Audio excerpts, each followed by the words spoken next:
দেশে থাকাকালীন সময়ে ভাই আমরাও ভাবছিলাম যে কোরিয়া আসলে আমি আইএলটিএস দিয়ে আসছি, আমি ইংলিশ থেকে পড়াশোনা করতে আসছি, আমি ইংলিশে কনভারসেশন করবো, আমি কেন কোরিয়ান ভাষা শিখবো।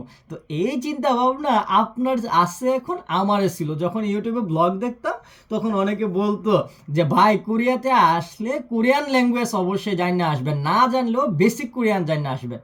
তখন মনে করতাম যে কিরে, আইএলটিএস এর প্রিপারেশন নিতেছি, কোরিয়ান ভাষা আবার শিখমুখের যাইতেছি, ইংরেজিতে পড়াশোনা করলে মানে ইংরেজিতে পড়াশোনা করার জন্য যাইতেছি, ইংরেজি বুঝলেই তো চলে, প্রফেসর কি বলতেছে বুঝলেই চলে, খাতার মধ্যে ইংরেজি লিখলেই চলে।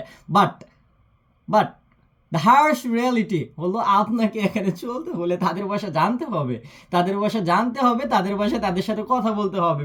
বিকজ ম্যাক্সিমাম কোরিয়ানরা ইংলিশ বলতে পারে না। তারা যদি মিনিমাম ইংলিশ পারেও তাহলেও তাদের লজ্জা বোধের কারণে তারা ইংলিশে কারোর সাথে কনভারসেশন করে না।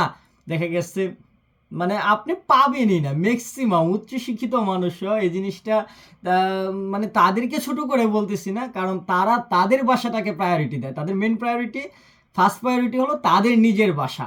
আমরা আছে না যে বাঙালিরা যে চাকরি পাওয়ার জন্য, এই পাওয়ার জন্য, সেই পাওয়ার জন্য বাংলার থাইকেও বেশি আমরা অনেকে ইংলিশে মানে কি বলে একবারে, আমি ইংরেজি ছাড়া কিছুই বলতে পারি না, আমি মেসেজ করলে ইংরেজি, হ্যাঁ এরকম মানে চিন্তা ভাবনা এরকম যে ইংরেজি ইংরেজি সব।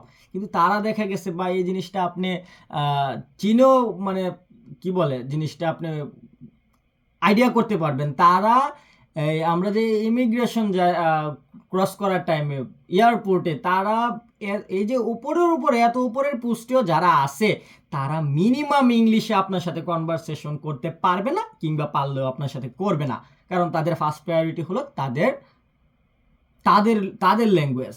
হ্যাঁ, তো যারা চিন্তা করতেছেন, এখনো যারা চিন্তা করতেছেন, আমি তো ভিডিও দেখে শুনে আসছি যে Korean language must be basic Korean শিখে আসেন। আমি শিখে আসিনি, আলহামদুলিল্লাহ আমি 4 দিনে এখানে আইসা কোরিয়ান রিডিং পড়তে পারি, রাস্তাঘাটে যা লেখা আছে সব পড়তে পারি।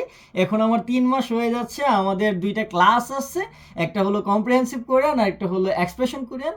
ক্লাস হচ্ছে ইনশাল্লাহ, আশা করছি আস্তে আস্তে ধীরে ধীরে, যেহেতু ভোকাবুলারি জিনিসটা বিস্তৃত, তো জিনিসটা আয়ত্তে আসতে আর একটু সময় লাগবে, হয়ে যাবে। যেহেতু রিডিং হয়ে গেছে খুব 4 দিনে, আমার দেশ থেকে বই আনছিলাম একটা নিজে নিজ থেকে, তো ওই বইটা আমি নিজে নিজে প্র্যাকটিস করে ইউটিউবে ক্লাস দেখে জিনিসটা হয়ে যাচ্ছে। কিন্তু যারা এখনও দেশে আছেন তারা আপনারা ট্রাই করেন যেন বেসিক কোরিয়ান যে বর্ণমালাগুলো আমরা চিনি, স্বরবর্ণ চিনি, ব্যঞ্জনবর্ণ চিনি, আমরা রিডিং করতে পারি। তারপর দেখা গেছে যে ভাইয়া ভোকাবুলারি আমার এতটা জানা হয় নাই, আমি এখনো বুঝতেছি না, তারপরে কিন্তু আপনার গ্রামার আছে, তারপরে উচ্চারণ, প্রনাউন্সিয়েশন, আপনি যখন বর্ণমালা পড়বেন, স্বরবর্ণ, ব্যঞ্জনবর্ণ, বাৎসিম, এগুলো যখন পড়বেন তখন জিনিসগুলো আপনার কাছে ক্লিয়ার হবে।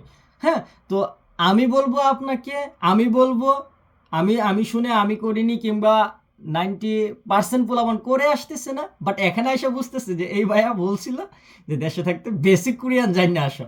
হ্যাঁ, তো আমরা দেখা গেছে অনেক অনেক মানে তাড়াহুড়োর মধ্যে দিয়ে জিনিসটা আসলে করে ওঠা যায় না, যে নতুন একটা ভাষা শেখা কিন্তু চারটেখানি কথা না।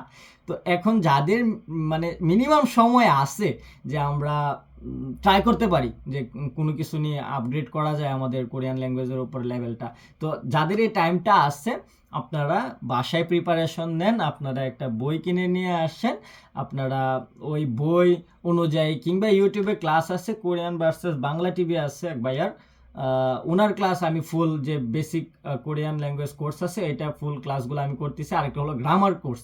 হ্যাঁ, তো এটা একবারে ফ্রি আছে, আমি আপনাকে পার্সোনালি আমি ওনার ভিডিও ক্লাসগুলো দেখার জন্য সাজেস্ট করব, কারণ আপনি বুঝতে পারবেন জিনিসগুলো, উনি ওইরকম করে বোঝায়।